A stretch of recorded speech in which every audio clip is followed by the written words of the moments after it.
তো hi friends, দেখো আমার স্ট্রবেরি গাছগুলো আমি কিভাবে 4-5 বছর ধরে বাঁচিয়ে রেখেছি।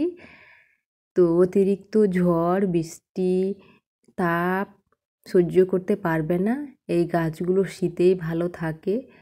ডিসেম্বর জানুয়ারি ফেব্রুয়ারি মার্চ অবধি আর ফল দেই। তো আমি অতিরিক্ত তাপে, তোমরা তো আগে অনেকেই ভিডিও দেখেছো, আমি ছাতা দিয়ে রাখি, প্লাস্টিক দিয়ে রাখি, আবার ঘরেও রাখি। তো অনেকগুলো রানার বেরিয়েছে, সেই জন্য ঘরে করতে পারি না, আমি প্লাস্টিক দিয়ে ঢেকে রেখেছি বর্ষাকালে। আর বর্ষাকালে এখানে রানার বেশি দেই স্ট্রবেরি গাছগুলোতে।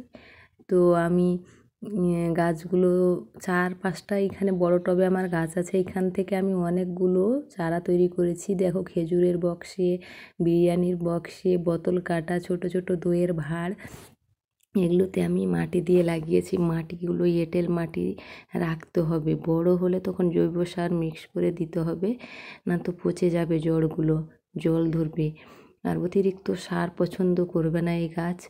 এঁটেল মাটিতে আর হালকা কিছু লিকুইড খাবার, মানে চায়ের জল, তারপরে কিচেন ওয়েস্টের তরল খাবারগুলোই দিতে হবে। আমি ওগুলোই দিয়ে রাখি আর 4 বছর ধরে বাঁচিয়ে রাখি। মানে মাদার গাছ যেটা, ওটা মারা যায় ফল দেওয়ার পরে, রানারগুলো দেওয়ার পরে টিকে না। আর এই যে ছোট ছোট চারাগুলো আবার করেছি, এখান থেকে আবার নতুন গাছ মাদার গাছ হবে, শীতে ফল দিবে। তো শীতের প্রস্তুতি চলছে এখন, এগুলোকে বড় টবে আবার আমি দিব। তো দেখি কটা বাঁচাতে পারছি।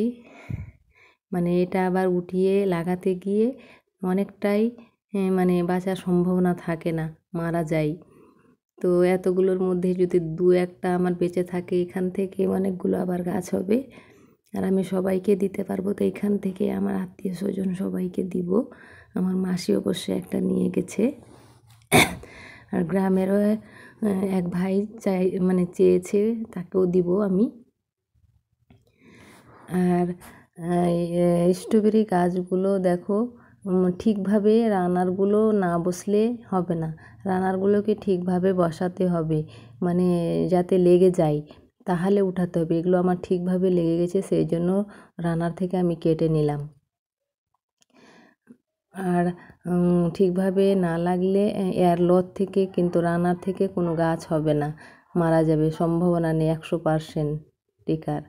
তো এইখান থেকেই আমি কেটে কেটে বসাবো। আমার কোনো গ্রো ব্যাগ নেই, মানে আমি কিনিনি, এগুলো থেকেই আমি করি।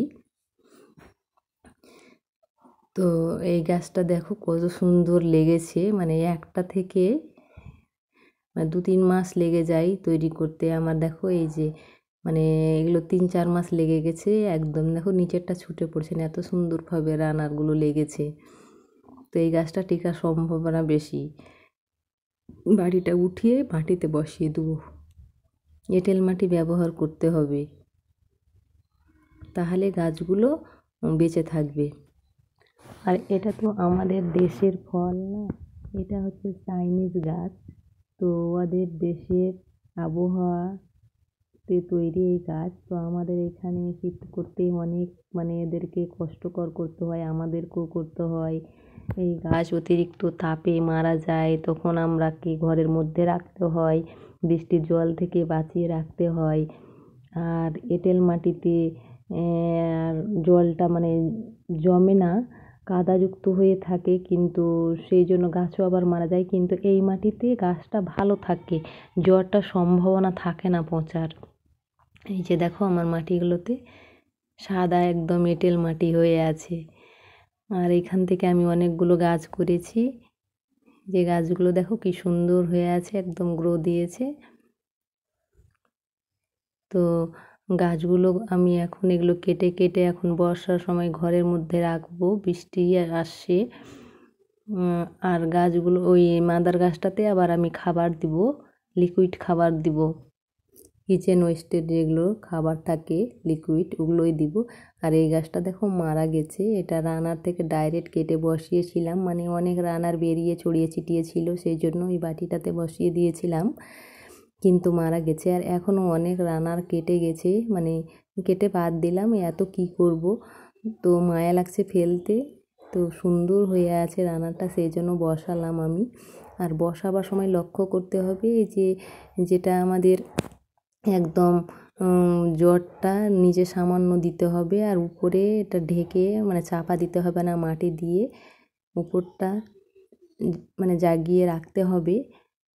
তো আমি এক হাতে মোবাইল ধরে বসাচ্ছি, ঠিকঠাকভাবে বসছে না, নড়ে যাচ্ছে। তো এটা চাপা দিয়ে দিব, বসিয়ে মাটি চাপা দিয়ে দিব রানারগুলোতে, তাহলে ঠিকঠাকভাবে বসে যাবে। আরে এই স্ট্রবেরি গাছের মানে কি বলবো, অনেক পরিশ্রম করতে হয়। দেখো ঠিকঠাকভাবে বসাতে আবার দেখতে হয়, জল দিতে হয়, অতিরিক্ত তাপ মানে দেখতে হয়। মানে কি বলবো, আমার যতগুলো ছাদ বাগানে গাছ আছে তার মধ্যে আমি স্ট্রবেরি গাছে সময় বেশি দিই। মানে সবসময় আমার মাথাতে টেনশন চেপে থাকে। এবার অনেকগুলো করেছি, গতবারে অনেকগুলো করেছি, তো তার মধ্যে 4-5টা গাছ বাঁচিয়ে রাখতে পেরেছি। আর এবার কতগুলো বাঁচবে আর কটা টিকবে তো জানি না। কিন্তু এই বিদেশি ফলটা ছাদ বাগানে থাকে আর কেউ দেখে, খায়, সবাইকে দিই, তো কত আনন্দ লাগে বলে বোঝাবার না। তো বাই।